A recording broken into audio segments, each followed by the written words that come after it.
Murid sama seperti tumbuhan, dapat tumbuh dan berkembang jika dirawat dengan baik. Jika parasit atau tumbuhan liar yang menghempit tanaman dapat disingkirkan, maka tanaman tersebut juga akan dapat tumbuh dengan baik. Permasalahan yang terjadi kepada murid ada yang dapat diamati dan ada yang tidak tampak diamati. Untuk mengatasi hal tersebut, saya membuat beberapa asesmen kepada murid di sekolah untuk dapat mengetahui masalah-masalah yang terjadi yang tersembunyi dengan tujuan agar materi yang diberikan tepat pada sasaran dan merupakan materi yang dibutuhkan murid, sehingga murid dapat berkembang sesuai dengan potensi masing-masing. Sebelum melakukan layanan bimbingan dan konseling di SMK Negeri 2 Sibolga, sebagai guru bimbingan dan konseling, yang pertama saya lakukan adalah menyiapkan segala yang dibutuhkan untuk menghimpun data siswa, mengumpulkan informasi yang sedalam-dalamnya tentang kekuatan diri maupun kelemahan diri siswa sebagai informasi yang dianggap penting tentang siswa. Yang menjadi objek pelaksanaan pembelajaran berdiferensiasi adalah kelas 10 tata busana 1 yang berjumlah 35 siswa dan seluruh siswa adalah perempuan. Di awal perkenalan, saya meminta siswa untuk berfoto dengan tampak wajah dengan gaya bebas dan menuliskan nama pada setiap foto masing-masing siswa. Tujuannya adalah agar saya dan guru lain dapat dengan mudah mengenal siswa di tahun ajaran baru. Melalui penugasan ini, siswa diarahkan menggunakan handphone untuk sesuatu yang bermanfaat dan mengedit foto masing-masing sesuai kemampuan siswa. Kemudian, saya meminta siswa untuk menulis daftar aplikasi apa yang dapat digunakan dan fungsi aplikasi yang digunakan tersebut. Kegiatan ini dilaksanakan agar tergambar deteksi potensi siswa pada penggunaan berbagai media aplikasi yang dapat digunakan untuk membantu memperlancar kegiatan belajar di sekolah, dan dapat diinformasikan kepada guru-guru bidang studi lainnya sebagai informasi tentang kemampuan siswa di bidang teknologi atau pada penggunaan berbagai aplikasi handphone. Beberapa aplikasi yang saya gunakan adalah buku digital, Google Form, PowerPoint, aplikasi pendeteksi manajemen talenta, The Fourth Dimensional of the People, WhatsApp, Facebook, Microsoft Excel, Word, dan lain-lain. Ada 230 judul yang telah mencakup 4 bidang layanan: pribadi, sosial, belajar, dan karir.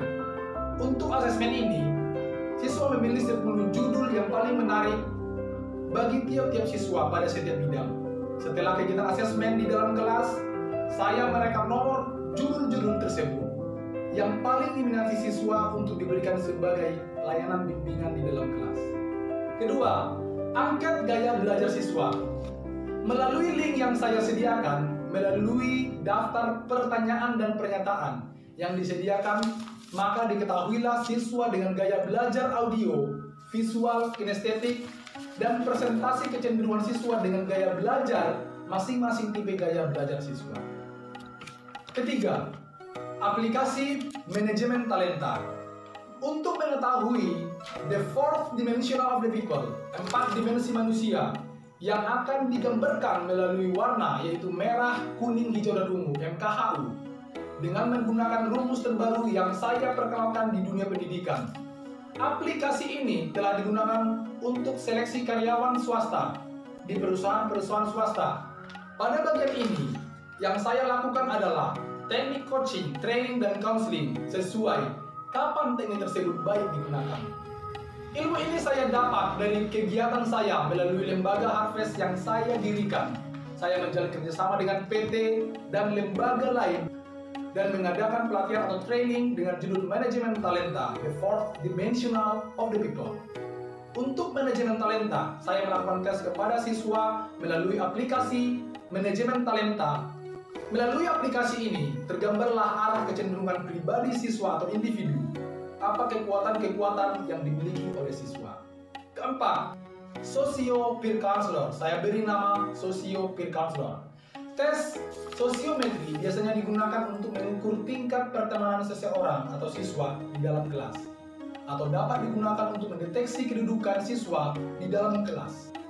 Sehingga hasil dari tes ini dapat saya gunakan menjadi salah satu teknik untuk pemilihan konselor teman sebaya. Setelah melakukan seluruh kegiatan asesmen di atas, sebagai guru bimbingan dan konseling, barulah saya dapat memberikan layanan sesuai dengan kebutuhan siswa.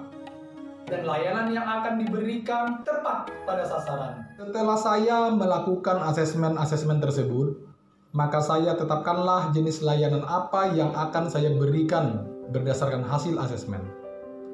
Pada kesempatan ini, saya akan menyajikan layanan klasikal dengan topik kesiapan diri untuk menikah. Di sebuah daerah, ada seorang siswi SMA yang cantik. Kita beri namanya siapa? Gina. Dia kelas 10, parasnya cantik. Banyak teman-teman sekolahnya yang suka dan ingin berpacaran dengan dia. Siswa ini tinggal bersama ibunya. Ayahnya telah meninggal dunia karena sakit. Anak pertama dari 5 bersaudara. Ini Bapak akan membagi kelas ini menjadi 4 kelompok. Ya, Bapak kasih waktu 20 menit. Siswi Bapak yang baik-baik, yang terpintar, coba dengarkan hasil analisis dari kelompok 1. Kepada kelompok 1 dipersilakan.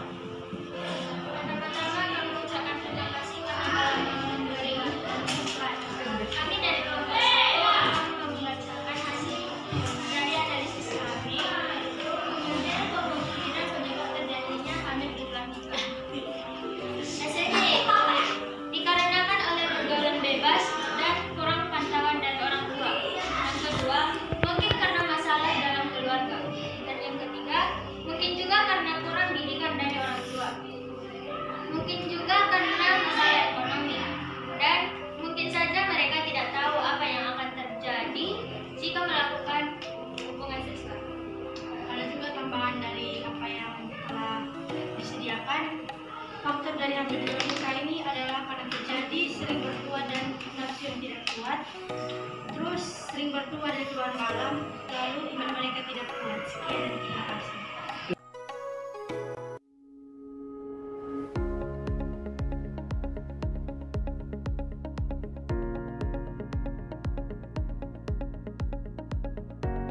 Menurut pendapat saya, dari pengalaman yang telah disajikan, telah diajarkan oleh Bapak ini, kita bisa memahami apa salahnya dalam pergaulan bebas dan salahnya dalam memilih pergaulan yang salah, dan kita bisa memilih teman yang baik dan sesuai dengan kita. Ya, tepuk tangan ya, katakannya. Iya. Uang bukan segalanya, tapi dengan uang kita bisa melakukan banyak. Banyak anak sekolah, sedang sekolah dulu, nanti setelah sekolah apa? Bekerja, cari uang yang halal sebanyak-banyaknya, simpan. Setelah banyak uangnya, baru apa? Menikah, cari cowok yang jelas, cowok yang bagaimana? Cewek yang baik apanya? Cowok yang bagaimana? Yang bertanggung jawab, cowok yang bagaimana? Cowok yang beragama, cowok yang bagaimana? Cowok yang penyayang, cowok yang bekerja berpenghasilan. Tidak temperamental, bagus semua. Tepuk tangan untuk sini.